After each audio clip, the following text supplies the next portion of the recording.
दरअसल वकील विष्णु शंकर जैन उन्होंने एक एप्लीकेशन लगाई थी जिसको आज टेकअप किया जा सकता है और सुप्रीम कोर्ट से उन्होंने कुछ मांगे रखी थी। और उनकी पहली मांग तो ये थी कि जो मुर्शिदाबाद में हिंसा हुई इसकी तीन रिटायर्ड जजों की अध्यक्षता में एक एसआईटी गठित हो और वो इसकी जांच करे। उनकी दूसरी डिमांड ये थी कि एक फैक्ट फाइंडिंग कमेटी तुरंत पश्चिम बंगाल भेजी जाए।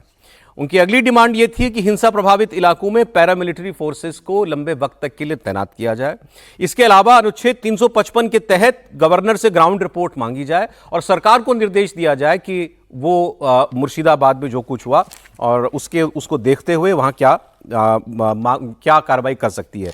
और डिमांड नंबर 5 उनकी ये थी कि पलायन करने वाले हिंदुओं की फैमिली की एक रिपोर्ट तैयार हो और वो किन हालात में है और उनके लिए आगे क्या बंदोबस्त किया जा सकता है इसको भी सुनिश्चित किया जाए। तो सुप्रीम कोर्ट में इस पर 2 बजे बताया गया है कि सुनवाई होगी। अब देखते हैं सुप्रीम कोर्ट क्या रुख रखता है इस पर। बहुत सारी मांगे हैं, केंद्र को भी इंटरवीन करने के लिए कहा गया। अच्छा, इसमें एक दिलचस्प बात थी कि कल जब ये पिटीशन की मांग हो रही थी तो उस वक्त जो अगले हमारे सीजेआई होंगे, मुख्य न्यायाधीश होंगे बी.आर. गवई साहब, जस्टिस बी.आर. गवई, उन्होंने एक रिमार्क किया कि आप चाहते हैं कि हम केंद्र को निर्देश दें कि वो पश्चिम बंगाल के हालात पर में इंटरवीन करे।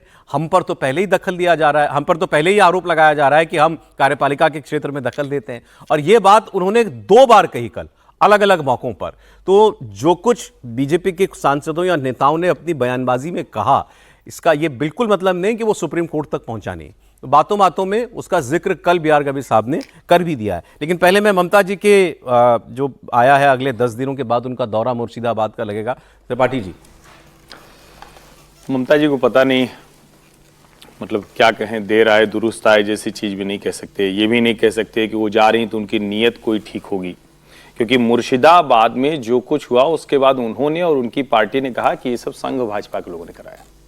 तो अगर कराया तो उन लोगों को पकड़ के बंद क्यों नहीं किया? उनको पकड़ के बंद करना चाहिए।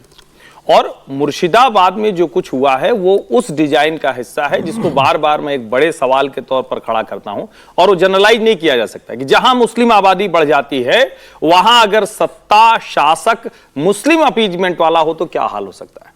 अच्छा है, शासक के तौर पर गई हैं, उम्मीद हम करते हैं कि जब जाएंगी तो कुछ बेहतर करके आएंगी।